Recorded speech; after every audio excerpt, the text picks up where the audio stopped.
I'm John Thomas. Thank you for coming. I'm the Senior Director of Training for City to City. Been there 11 years. And we are going to talk about evangelistic pathways. So I'd just like to know, I don't even know why you're here, but I'd like to know who's here. How many of you are pastors or on church staff? Okay. How many of you are church planters? How many of you are from the West Coast? How many are from the East Coast? That leaves a lot of people right here in the heartland, right? How many of you would consider that you minister in an urban center, like a metropolitan kind of, okay? So you other guys be more small town, suburb, something like that? Good, all right. Well, I have nothing to say to you then. So let me just kind of frame the topic this way. I was a church planter, and I met this wonderful woman. Her name is Bethany, and she came to us, and she had tattoos all. She had the sleeves. Her back was the biggest Mother Mary spiritual, thing that I'd ever seen. And she was the president of the American Association of Body Piercers. Her husband owned a tattoo parlor. They actually did all the tats for AC/DC. So she came and she said, I have to be here because it's one of the steps in my recovery program. And so I said, okay. She said, not a seeker. I'm hoping this is true, but I got to come because this is part of me getting sober. And she ended up becoming part of the leadership of our church. And she was not your typical person who kind of just waltzes in your church. She had quite a journey. But just to look at her, you would just know, oh man, this woman has been through some stuff. And she had. But the person right next to her who looks like a doctor, lawyer, Indian chief, somebody normal, they've been through a lot of that, or they're going through a lot of that same kind of process. So this is the dance that we find ourselves in today. You want your friend, or you're wanting to do this outreach, and you're wanting many new people to come to faith in Jesus. And they're wanting to like you. They're wanting to be open. They don't want to judge.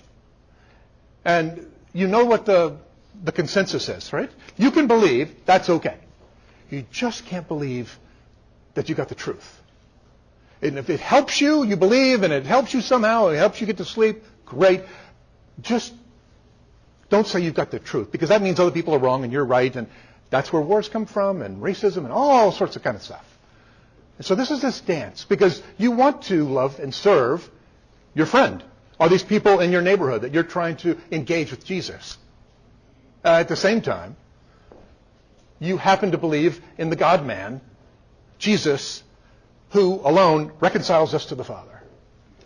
So there's this uncomfortable little situation that we find ourselves in. How do we help people in?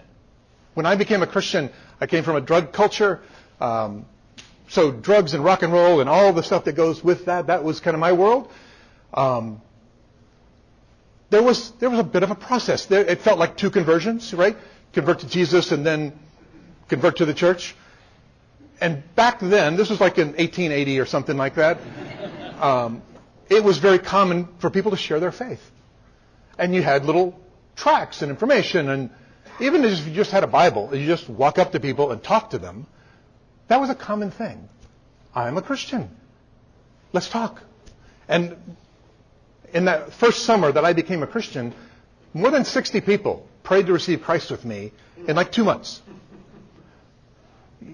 I wouldn't do that today. One, because I would be thrown in jail or killed, but it's just nonsensical. People don't know. What are you doing?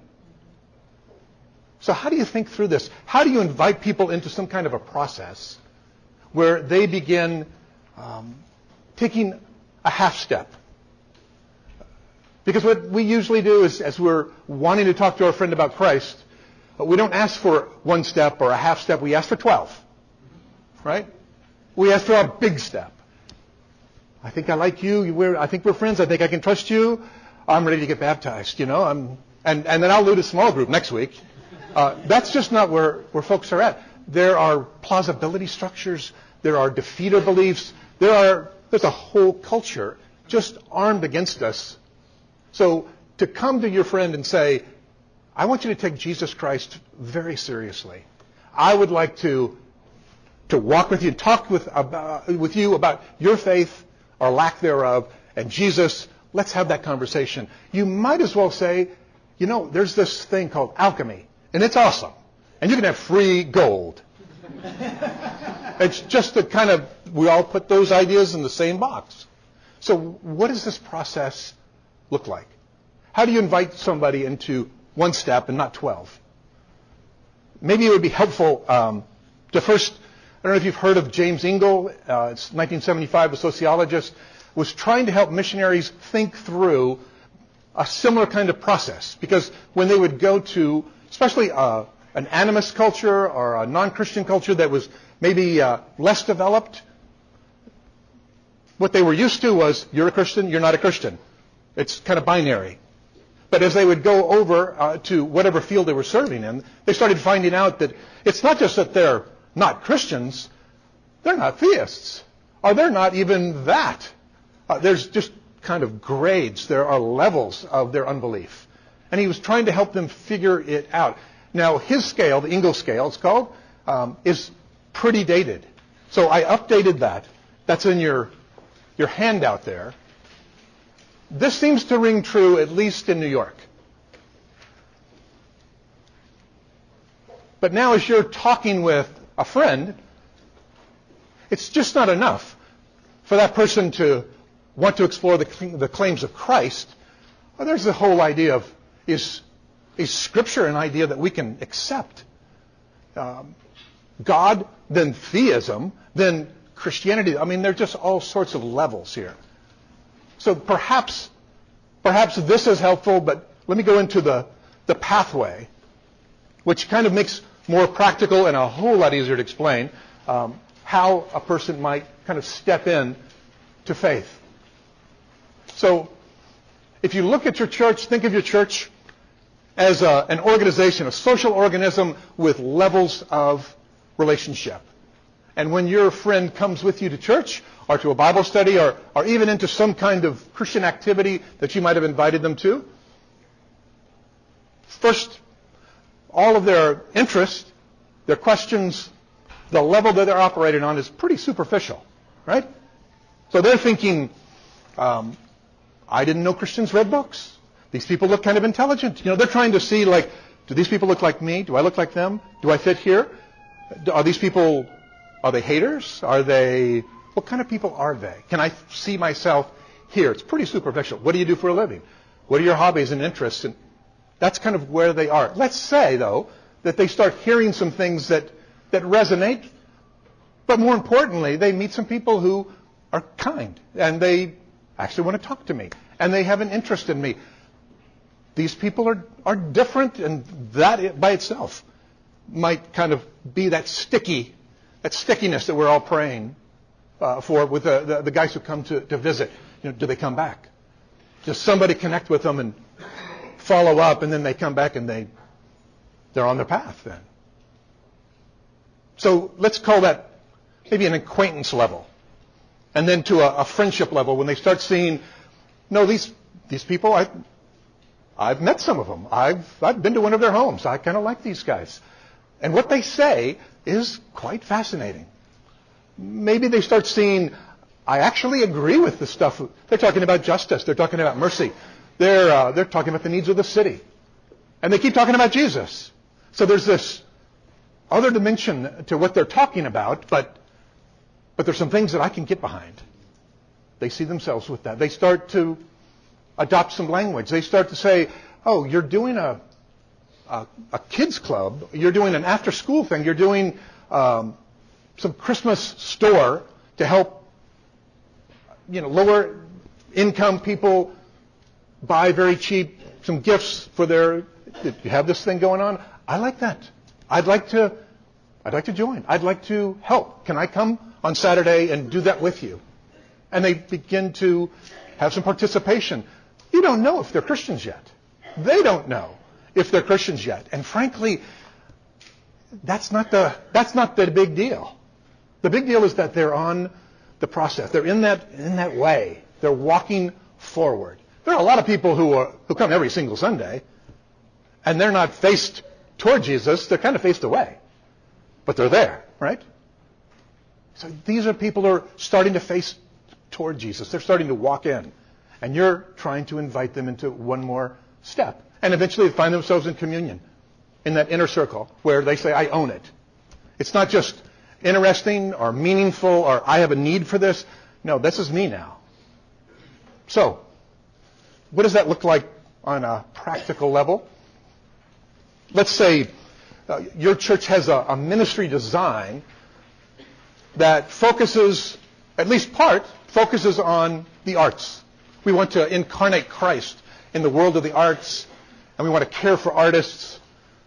We're about the arts. What would a pathway look like for that kind of church? So this is coming from my own experience. We had about 30% of our church that were artists active in the world of the arts. And so this was very meaningful for them. So at first, it might just be a concert, and you invite your friend, and it might not be at the church. It might be someplace else, some neutral venue. But you invite them, they go, it's good music. And you talk about it. Oh yeah, that person, yeah, I know that person. That singer-songwriter person. We go to the same church. And it's, okay, I still like the music, even though you said that. And maybe you've got to do that several times before they're willing to take another step. So then let's say there's an art show, an art gallery, and they come. And then one of the featured artists is going to give a short little lecture. But it's got some history of ideas. It's got, he said something about the Imago Dei. I'm in the image of God, and therefore God's a creator, and I'm mimicking God as I create. And there's some ideas behind why he's doing his art, but it has to do with faith. Then maybe that's interesting. I'd like to hear more. There's a whole day seminar. And it's really the juxtaposition of faith and art and how they kind of boot off of one another and what that might mean. And if they're interested, we've got another kind of experience. Some artists are going to get together in our apartment. We're going to just talk about several passages actually out of the Bible that have to do with this very thing. And you invite, and they are kind of walking forward, half step by half step. When we were missionaries in Madrid, we experienced this a lot. And we ended up with this phrase that the journey to Christ or the journey to faith is a journey of 1,000 steps. When most of the missionaries that were there on our team were thinking it was like 2, right? You're going to go to hell. Here's Jesus. Are you tithing yet? Where's your small group? So we found that didn't really work. No, it was a journey, and there's a lot of steps involved. So this is what a pathway is. Can you design experiences, processes, not just events, but where your people are starting to think this way of there's going to be increasing relationship, increasing commitment, relationship to God, but also to the church. Commitment to God and to the church. And so as the knowledge and commitment kind of increases, they're willing to step in. You're inviting them. And like I said, you might find people who are in this second circle or third circle, and they might just keep going around the block for a while, months, years. But then finally, they're ready to proceed. Let's say your church got a lot of working people in it. Career is a big deal for them. So you might have a Center for Faith and Work or some kind of faith and work ministry. What would that look like? In the last church I was in, we had about 12 med students. And so this kind of comes out of that context. So let's say you had, there's a profession that you wanted to focus on. So here's doctors, physicians. Maybe there's a lecture on faith and medical ethics. You invite your friend to that. And they're talking about medical ethics a lot. So here's a different voice, someone who sounds like they know what they're talking about. I'm interested. Let me come. And if that goes off well, you might debrief it with them, and then you invite them to this weekend conference. And then from there, maybe there's a lot of mentoring that's going on in the physician world, because you've got people in med school, they don't know they're hearing a lot of things, and they know, man, in a year, I'm going to have to be actually doing this. I'm going to be the doctor. And they want mentoring. And so Christian doctors, Christian physicians, have an amazing open door in that regard. So you could invite them into something like that. But as you can see, each of these activities or processes or events, they all are inviting the person a little bit deeper, giving a little bit more information, requiring a little bit more commitment, promising a little bit more. They're walking toward faith. Or let's say service like mercy and justice. Maybe that's where your ministry design is. That's where your church is focused on. Again, you hear about this opportunity, you invite that person, and they just come and they just wash some cars, or they just help some kids in the park. Great. And you do it, and you have fun, and you watch a football game, but then you follow up, and they ask you a question, and you say, in fact, there's this other event, or there's this study that I'd like to invite you to, or there's a thing happening in my apartment. A couple of my friends are coming together, and we're talking about this and that. We're interfacing with this school that's in our neighborhood, and man, they have all these needs, so we're starting to do something once a month. And your friend is like, and I don't have to sign on the dotted line? I don't have to read the catechism to do this? No. You come. Don't say something stupid, but you can come with me.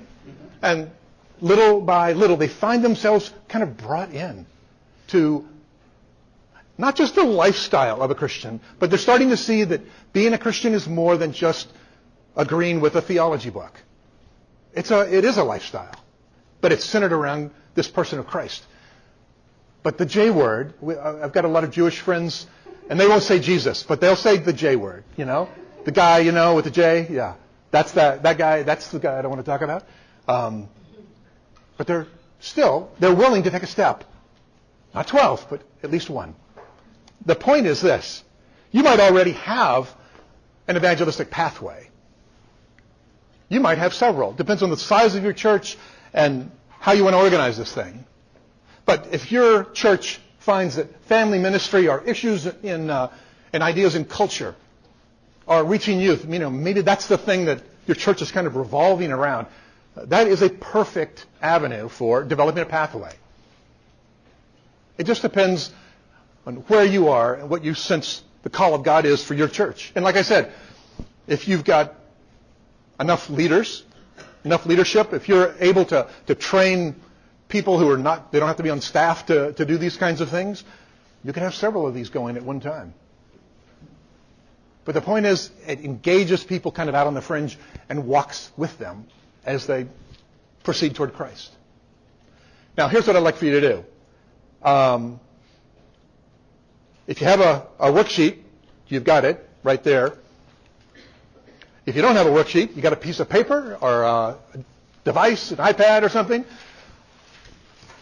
All you need is a couple of circles and 2 lines. All right? So you can draw this yourself. Do this at home. Here's what I'd like for you to do. What are the main ministries in your church? Could you put them according to these circles? Who does it focus on? Who's invited? Who's being targeted? So you might have a Sunday school class. You might have a Bible study, this or that. That's for Christians, or this is for committed Christians, leadership. You might have something about exploring the claims of Christ or apologetics, or there's the thing out in culture that you're going to address. And maybe that's more on the acquaintance awareness level, right? But see if you can take those ministries in your church and put them according to what level of involvement is required. And if it has the same purpose, several of these ministries have the same purpose or has the same audience, put them all on a line. So for example, let's say you've got families, young families. So there are mothers of preschoolers in your church and in your neighborhood that you're trying to reach. Let's say you've got 1 or 2 ministries already where you're engaging with these women. Well, that's the same audience, so put them on that line. And then see how many things you have that include that one demographic, that one group of people, mothers of preschoolers. All right? So that's what I want you to do right there at your seat. Not when you go home. Just do it right now. I'm going to give you about 5 minutes for you to do that.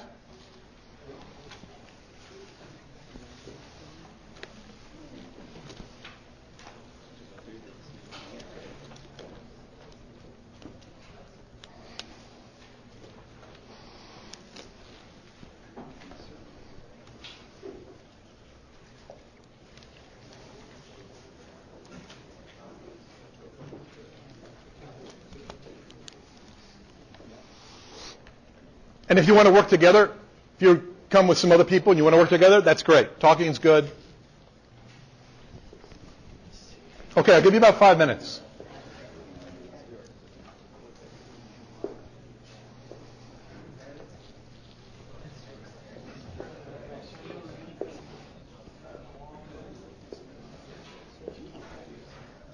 So, in essence, rate your ministries within the scale. Yeah, kind of, well, list them, because the rating sounds like quality, right? Yeah, but they kind of classify your ministries, yeah.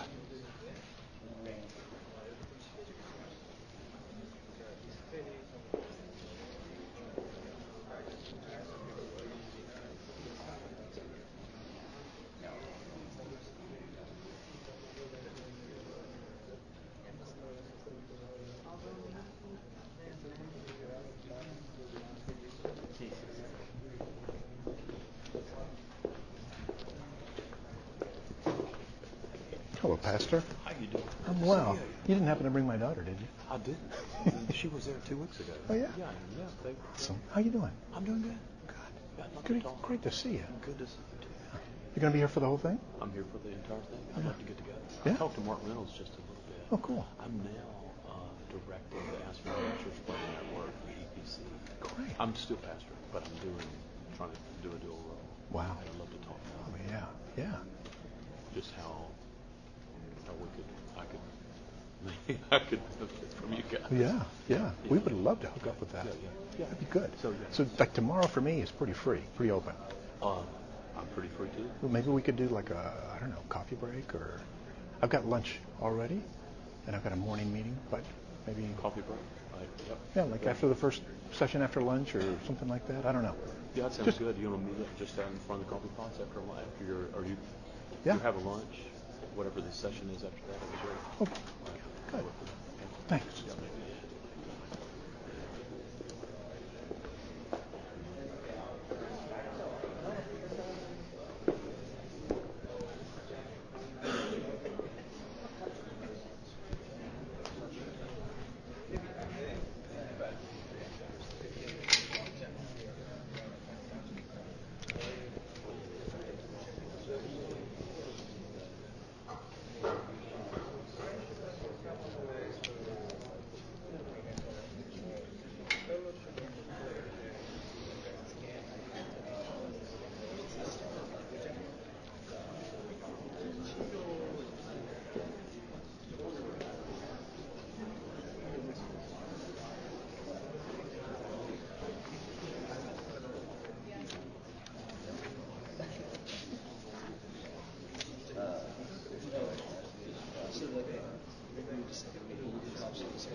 Hey, Walter. How are you? Good. You're doing an exercise here? Yeah. Good. I got like 30 seconds more. Good. So are you going to... Got everything you need? Oh, everything, yep. I had some problems with this and that, but we got it all ironed out. And we're good. These things weren't working when you got Yeah, so like this was on, but it wouldn't connect. So I told him, the guy came, did something, and then I didn't have my handouts, but I went down. I just said, and they ran them up here. So everything's good. Yeah, we're good. Yeah, thanks. So good. I hope you're going to sleep in about 2 days. Going to sleep really well. Yeah, I will. God bless you. Oh, Have a good day. great.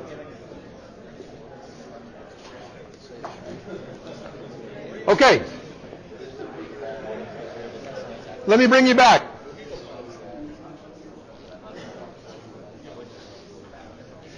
What I'd like for you to do, look at what you've done. Look at those ministries. Look at what you've drawn. What do you learn? What do you see? What insights do you get as you've done that? We have parts of the pathway, but in a lot of areas we don't have a full one that's laid out. We can go, oh, this is here, that's there, but we can also see where the very clear gaps are. And like, oh yeah, there's steps. There, we go from step 1 to 4. Right. But we're missing 2 and 3. Yeah. So you've got a number of things here, a number of things here, but here. Here there's one where there should be 4. Yeah. Now, how many of you guys had that similar experience? So I've done this all around the world, and that's what we hear a lot. So that's very common. Yeah. It's very similar, especially for ours specifically. We've had an influx of a lot of visitors, so we're doing, I think, pretty well in the first couple ones. But getting into the final steps 3 and 4, I will never see a need for more investment. Yeah. So could you guys hear that? No. It's too bad because it was really good. So, so basically he's saying, we can do things here. We've got a lot of new visitors who've come, so we can do some things here. But then when it comes this critical area here, like how do you close the deal? How do you get them to step across the line? That's where they don't know what to do. That's where the breakdown's coming. We found a lot of ours have the same group of people. So families with kids from 0 to 18. But other than that, there's not too many pathways. Okay. For people outside of that. Yeah. So that's kind of like that's your church. Yeah. Okay. I feel like you've given me a typology to explain specific people Uh-huh. that I'm in the process of evangelizing. That's great. Incredibly encouraging to me because I realize, we haven't even got to step 3 yet, but we're on this path. Yeah. We're making progress. So thank you. That's awesome. I'm learning that it doesn't matter what you like to do, there's always a pathway. So Oh, yeah. I'm looking at my program or what we do, and you want to just say, well, forget that for a while. Let's just do what you like to do and make a path for you. Yeah. And so now my program doesn't depend on it nearly as much as maybe I think it should. Yeah, so do you guys feel this pressure that all we can think about is an event, and what we need to do, people aren't really showing up, so we're just going to make it bigger. And it's just amazing, like now we've got, the Beatles are actually going to come and do worship. All right, so it's just got to be bigger and better, and so finally we can have people come, but maybe the opposite approach, more tailored, customized. And the thing is, if that pathway works for that one individual, there's probably a lot more people, and that same pathway might work for them. What else have you seen? Realizing that there is often a efficient way that we like to do things, but that evangelism involves a lot of inefficiencies. Things like asking, what do you want to talk about? Rather than, I want to talk about this. Yeah. So really when we say we really want to love and serve you, that's just a lie a lot of times, right? It's really, I'll love you and serve you as long as you'll just can you just sign the thing? Just sign it, right? You're a Christian. Okay. Because that's my agenda. Yeah, you read the Gospels. A lot of inefficient stuff going on there. Who does Jesus think he is?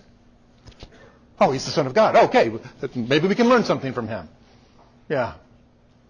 Anything else? I can see, this is so much more reproducible when we're discipling others, right? Yeah. You're just going, you don't need to have 15 people doing this. You can do this with your friend. Yeah. And think about your love for them, your relationship with them, your neighbor, your family member, your coworker. Just take the next step. And just one half step at it. I like the fact that you said 1/2 step at a time. Yeah, right? it's baby steps. Yeah. It's just do it, and you can do this. Yeah. Anybody can do this. Yeah. Instead of going, oh, I've got the spiritual gift or don't have the spiritual gift. I know the answers or don't. It's in the budget or it's not in the budget. Or it's, can I have a key for the church building and unlock it and all that kind of stuff. Yeah, all of the superstructure that we put on church programming. Yeah. Somebody else? Yeah. I enjoy that it highlights what people love as an expression of how God made them. So there's a valuing of that that really truly means come as you are, not like you said, sloganeering. And we'll engage that, whether that's arts, business, education, whatever, and then you're moving forward in a way that God made you. Yeah. Yeah. That's good. So here's a similar idea, but it's an exercise that you can do. We're not going to do it now, but I want to just throw it up here for you, because you might want to do this with your church, your core group. Give everybody a pack of sticky notes, right? And you just put this up on the whiteboard. Just 4 columns. Connecting. And that means connecting to you. Like you are a person that I know, and you know me. And you're a person of faith. And have you heard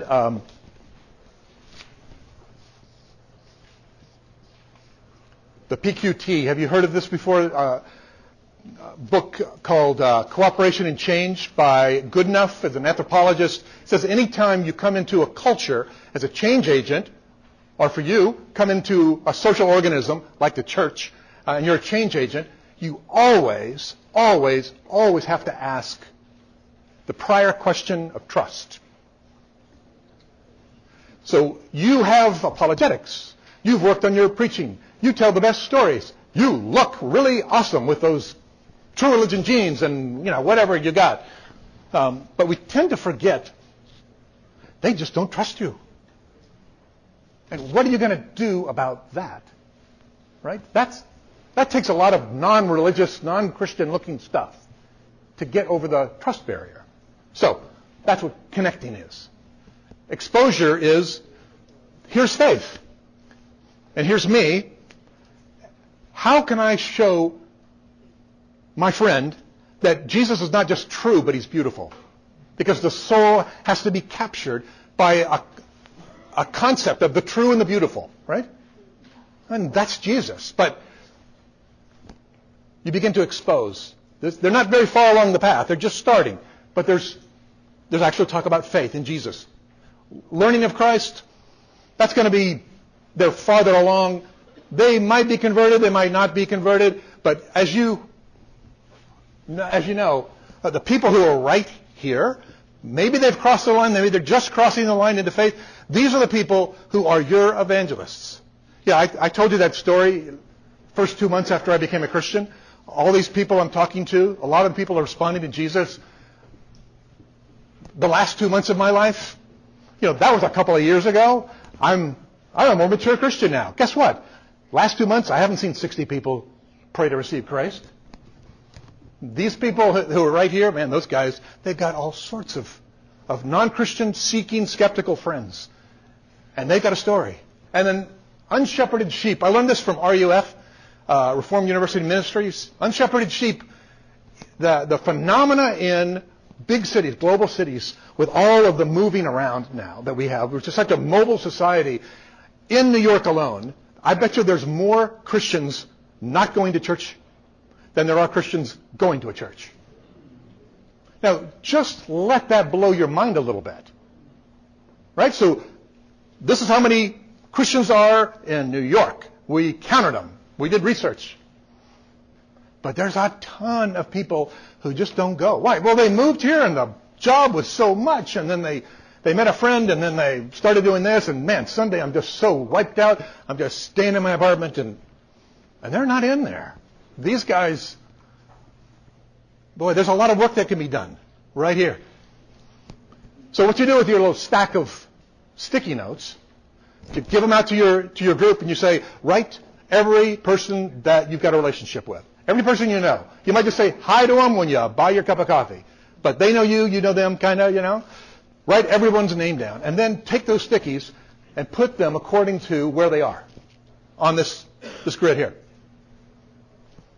And it's fascinating what you find. So with church planters, eyes this big, scared to death because there's no church. It's ex nihilo, and I've got to bring order out of chaos, and I got to start this church. So they've got a bunch of people right here, generally. And they really want a lot of people right here, but they usually don't.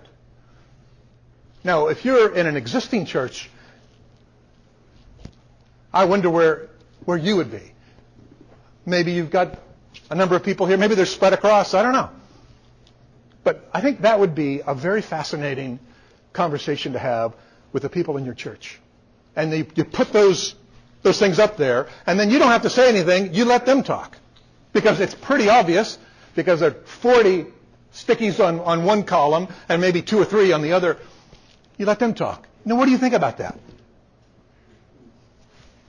Sorry, I missed what PQT is.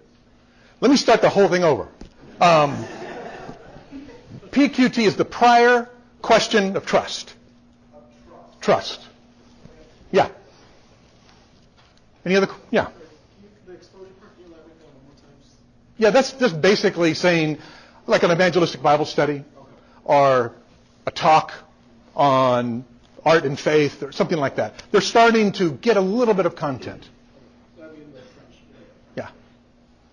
All right. So, what I would like for you to do, this comes out of some training that we have called the Incubator. It's kind of our flagship church planter 2-year course that we use quite a bit. And when I get to this place in our training, I usually talk about something that really works for me. An evangelistic Bible study, a discussion, and how I used to go through my small groups in our church and encourage them to host a discussion, kind of free form with non-Christians, and then from there invite them into a 4 or 5 week evangelistic Bible study. I used to do that all the time. And all sorts of people came to faith. It just works for me. And it worked in our context. So usually spend some time talking about that, showing some materials, that kind of thing. What I would like for you to do is to tell the 3 or 4 people right around you, what have you seen? Maybe you have a pathway that you're really excited about, and you're thinking, man, in the next 6 months, I want to plug a hole. I'm going to do a ministry here, and a year from now we'll start another ministry maybe, and maybe we'll have this actual pathway going. Maybe you have some other kind of way of connecting with people that either starts to deal with the trust issue, or it's actually into a pathway, and you're really excited about that. Share that. Share those ideas. So if you would, just get 3 or 4 of you together. Talk about either a pathway or an idea. Maybe it's an idea that you haven't done yet, but you want to try. Share those things and just see what happens, all right? Again, I'll give you about 7 minutes for that.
There came a point where I realized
You guys done? You guys done? No. All right, keep talking. You guys done? We're chewing the fat now. Okay. You done? Ready to hear you talk? Sorry? Ready to hear you talk? We'll see. You guys pretty well done? Okay. You guys done? All right. So I'm on the west side here and not what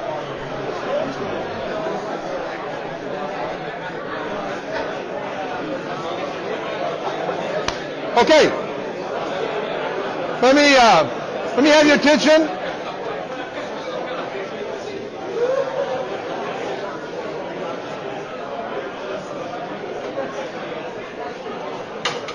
All right.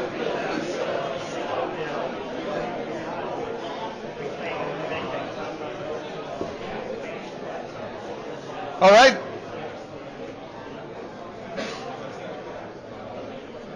Yeah, okay. All right. Good idea. Yeah, okay. Shut up. All right. So, just to let you know, probably more learning happened in the last 5 minutes than in the last 5 minutes of me talking. Okay? Now, what I would, if I had the time, what I'd have you do is your group share with the group next to you, and well, we don't have that much time, so this is what we'll do. In your group, what was the best idea that you heard? We won't have time for all the groups. You're going to have to keep it really simple and short. Don't talk about your own idea. If people didn't think it was a great idea, sorry. So just one person per group. We won't do all the groups. I like what Benny here said, that by going through the categorization or kind of the sticky notes, it's just a good way to take stock of people in your life that are closest to you. Overlook because you're so focused on trying to work in the church for your family, close friends. It's good to So this could be helpful even for your close friends in your kind of immediate world. Yeah, it could be a helpful thing just to kind of see where people are at. It's good. In fact, like affinities, working on those affinities and just saying, man, this is a simple pathway to bring people in and connect with people in ways that they know how. Yeah. So it doesn't take extra training, and it was just, again, it's simple, it's practical. That's great. It's not. Yeah. And for what, whatever you do, like if you're a runner, don't start a running club. Join a running club. Infiltrate. It's a whole lot less staff time. Good. That's good. Somebody else? Well, in our group, we acknowledge the need for evangelism because there is the family of some sort of reaching out Yeah. to those that are vulnerable, thirsty, Yeah. righteous. Yeah. Yeah. Don't you think that that's just something we're not, like Christians are not being confronted with that very much, right? It's just uncomfortable to think about. My friend, I'm so nice to my friend, but my friend dies. They're without Christ. We need to be engaging. Yeah. Very good. Thank you. Somebody else? Got a good, like a strategy or an idea that shows promise in your church? Something you heard?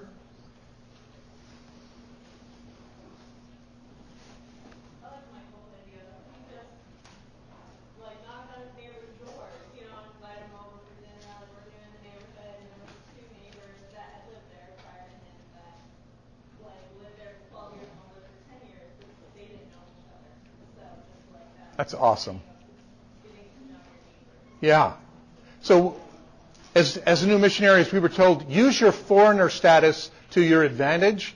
And that's what that is. So you move in, nobody's inviting you over. Hey, guess what? I'm going to invite you guys over because I'm new. So, yeah. I don't know how this happens in our neighborhood now because I'm new. So why don't you tell me? Yeah, this just gives you permission to ask all sorts of idiotic questions. That's great. That's very good. Anybody else?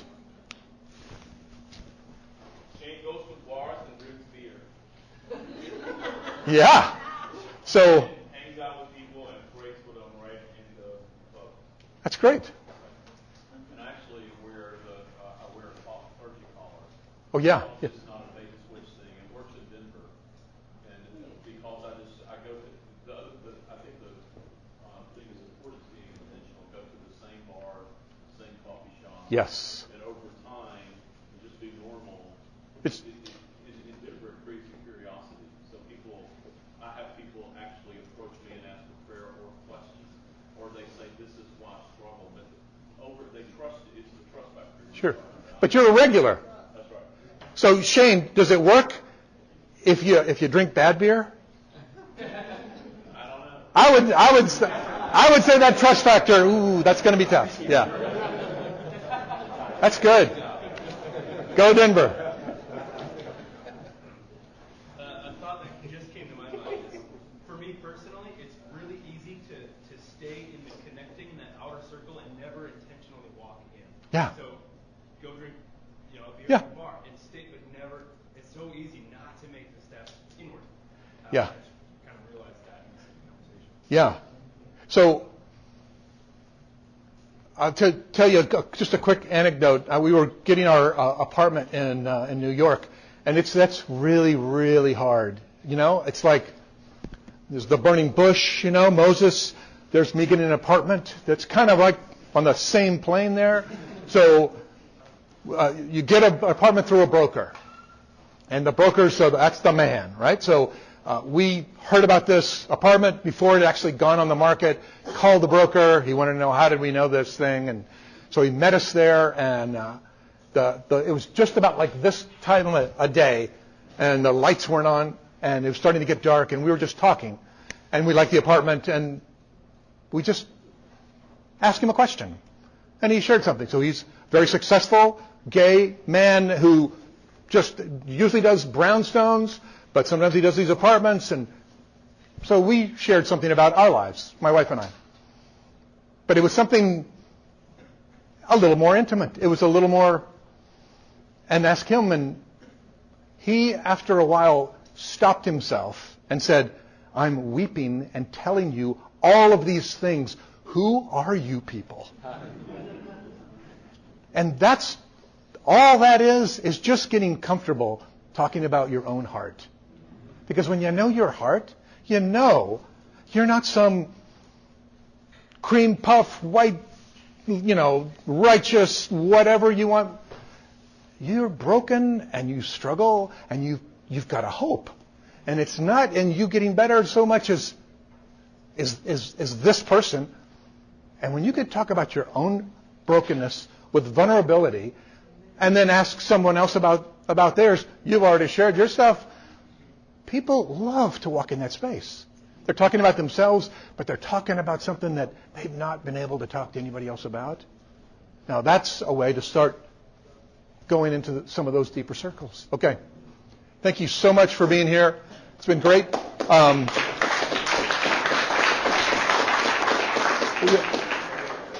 I was looking at the glare on my watch, and we actually have like 4 minutes. So let me tell you another story. Now, does anybody have a question? We'll end with one question. I have a question. Okay. I'm actually kind of a pastor. Okay. Oh, sorry, guys. This is free time. You don't have to pay for this, but we're going to have like 2 more minutes. So talk if you want to, but just do it out there. So one of my jobs as a pastor, in theory, is to train people for evangelism. When I do that, no one comes because no one wants to learn how to do evangelism because of all the reasons we talked about. What advice do you have? So one thing that we found when I came to faith, right? I would break into your house as soon as, talk with you or whatever. I didn't know anything about this Christian stuff. But I met some guys and they said, "Hey, come with us." And so they started sharing their faith. And I was going, "That's it? That's what you do? Well, I can do that now." So when you take somebody with you, and then you open up, you start talking, and you say, "What about you? What's your story?" And they start doing that, and so this person then is moved, and that changes their life. I mean, that's a drug like cocaine. Are you kidding me? This is great. Yeah. So I would say first and foremost is just do it with somebody else. Always bring somebody with you. When we did training, we called it the E word, because nobody wanted to talk about evangelism, because that's just.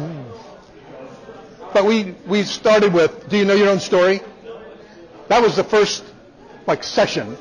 And then we had people start talking, giving a testimony in church, and they would say, yeah, I was in this training, and I learned my story, and how important my story is. And if I can know my story, I can ask somebody their story. We haven't gotten to the gospel, but there's a whole lot of work. So just group therapy, counseling questions, all that kind of stuff. Yeah. So I would say that's where you start. Thank you. That's it. Have a great conference, you guys.